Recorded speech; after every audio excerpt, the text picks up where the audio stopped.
Hi, it's Matt here from Go Green Autos. So today I'm in Bicester at the Cattle Market car park, helping Oxfordshire County Council launch these chargers, the Oxfordshire Park and Charge chargers, which is going to be rolling out across Oxfordshire. And here we have Jenny, who's the manager of the project. Is that right? Yes, I'm Jenny Figueiredo and I'm the Park Charge Oxfordshire project manager for Oxfordshire County Council.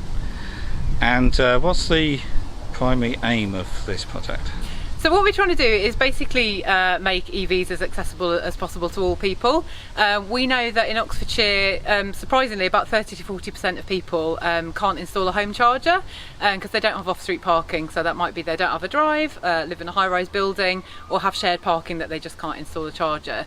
So we're looking at public car parks that are owned by the council, and we're installing these EV charging hubs with plenty of chargers that local people without home chargers can use overnight to charge slowly overnight. But of course it means we've got loads more chargers during the day for people visiting and commuting to Bicester and other towns and villages around Oxfordshire. So this is the first site. Where else is this being rolled out to? So we're looking to do over 20 car parks across the whole of Oxfordshire. We're working with the district councils in Cherwell, West Oxfordshire, South Oxfordshire and the Vale of the White Horse. And we've got a really great spread across all of those towns and villages, all the really key places where people might want to visit and where we know these residents are that can't install home chargers. So Bicester Cattle Market is our very first site. It's a pilot site. So we're going to operate this one for a few months and see how it all works, see how people respond, when people use it, and learn as much as we possibly can from this one car park here in Bicester, which is just down the road from Easy Charge, who've manufactured the chargers.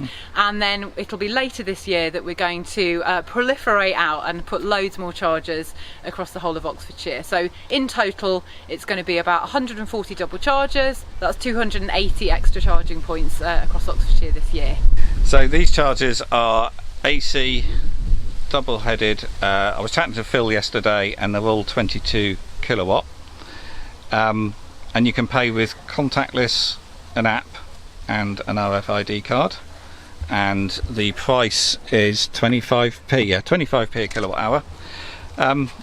You were talking before that residents can reserve a spot if they want to charge overnight. Yes, so that's right? One of the quite fairly unique things about the scheme is that we know people want that certainty of charge, and especially if it's someone that lives locally and can't charge at home, they really want to be sure that they can actually charge up here. So if you can use these chargers on just contactless, you don't have to be a member of anything, but if you want to use that booking facility, you can become an Easy Charge member and you can book these chargers weeks in advance. So if you know you want it every Thursday for the next year, you can pretty much do that. I think that other places do offer a kind of booking service where you can reserve it the same day, but these ones you can book ages in advance. Then you know that you've got that surety of charge.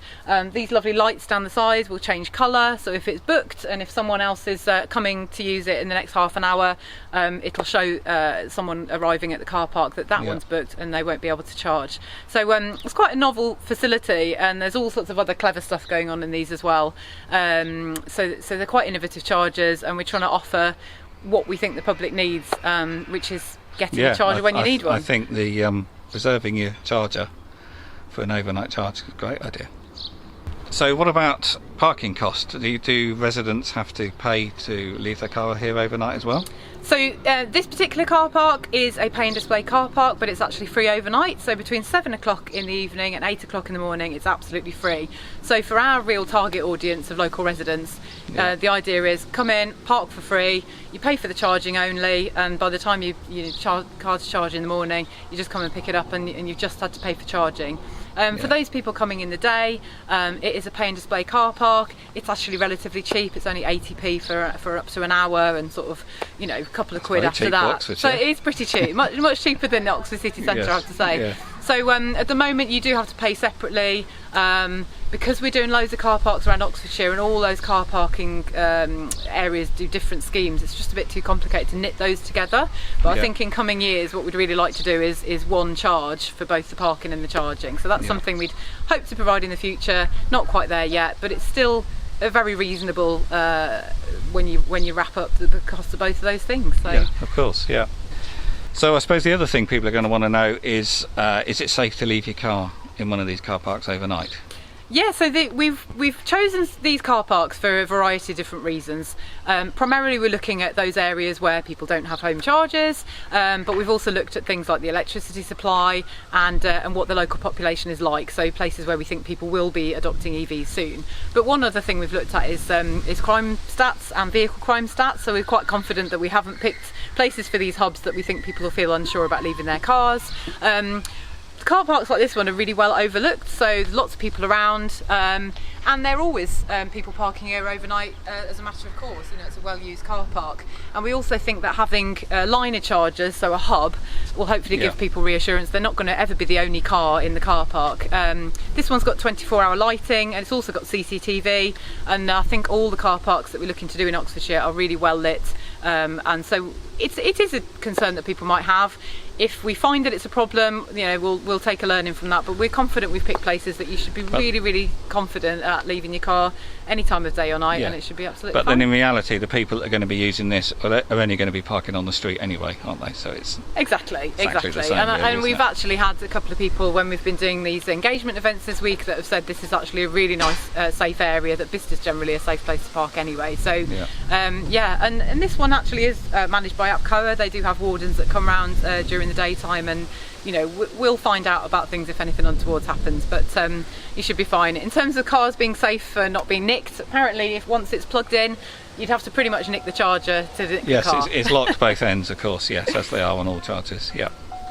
So I guess you've looked at the distances someone's got to walk if they leave their car here. Obviously they've got to walk home for the night. Have you looked at how many residents that have on-street parking are located near these car parks? Yes, absolutely. So this project that's rolling out these car parks was preceded by a feasibility study, and we found out that people were most happy to walk 5 minutes or up to 10 minutes to park and leave their car overnight somewhere. So when looking at these car parks, we developed a tool with a company called EMU, which analysed the households within a 5 and 10 minute walk of all these car parks, and we made sure that there was a minimum number of households, a minimum number of cars, and a certain percentage, which I think was 35% of all the people living here, we thought were likely to have a lack of off-street parking. So we're definitely focusing really on a very short walk for people to come, we've hopefully done our maths correctly and found out to put them in the right place. Yeah, okay. Let's just have a quick look at the charger. There's all your partners there, I guess. Yeah.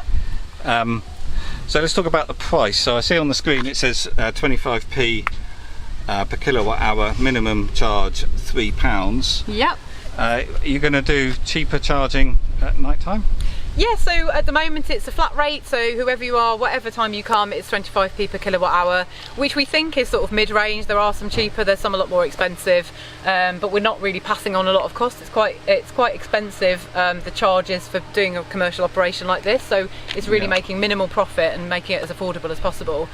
In the coming months, I think Easy Charge are looking to start a membership scheme, so it will be cheaper if you're a member and you sign up for that, and I think they're also looking to introduce cheaper rates overnight. Not quite sure how much it will be, perhaps 20p a kilowatt hour, so trying to bring it as close as we can to home charging, but pretty affordable compared with some of the other things in Oxfordshire. So and if you have to park on the street, you're probably reliant on DC rapid charging, which comes at quite a premium as well in terms of cost. Yeah.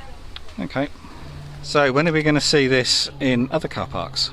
So as I said, this is the very first car park we're doing in the scheme. We're going to learn as much as we possibly can from this. Got a few legal things to sort out in terms of contracts and stuff, but we're hoping to roll out the remaining car parks towards the end of this year, so late autumn, winter, and that will be all across Oxfordshire. There's a map on our website, parkandchargeoxfordshire.co.uk, and you can see where the charges are going to be coming to in Cherwell and West Oxfordshire, and we hope to announce the locations in South Oxfordshire and the Vale of the White Horse very, very soon. So you can't announce what the next car park is yet, or do you? We don't know exactly which one's coming next. I think there's going to be a flurry of activity towards the end of the year, and lots of car parks going live at the same time. The best place to stay in touch with this is if you follow Park and Charge Oxfordshire. We're on Twitter, Instagram, Facebook, and also LinkedIn, so check it out and stay in touch. Okay, thanks very much. Great, thanks Matt.